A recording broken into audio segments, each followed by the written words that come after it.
Conscience exists because there is no record. Yes, we all have conscience. Guilty conscience comes because there is no record. For instance, yeah, if we are all keeping record, there's a record, a journal, maybe an entries where we keep record of every of our activities, everything we do.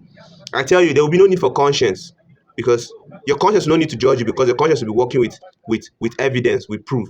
So your conscience will not judge you because whenever your conscience wants to judge you, if it sees, then there's no need. Wherever there's proof, there's records, there is no conscience. If a record is kept, there's no need for conscience. But if there's no record, that's when conscience work. That's when conscience take effect. So if a record is kept, there's no need for conscience. But if there's no record, there's every reason for conscience.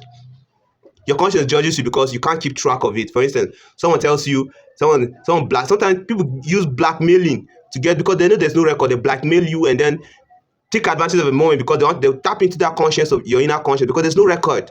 There's no record. Of course, inevitably, they must tap into your conscience. So your conscience must surely judge you because there's no evidence. There's no evidence. There's no track.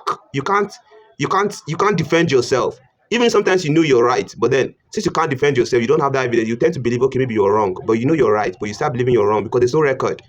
So if a record is kept, there's no need for conscience. But if there's no record, then there's conscience.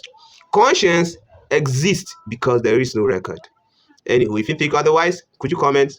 This is Dolly the Creator. If you like my content, could you follow or share my content? Thank you.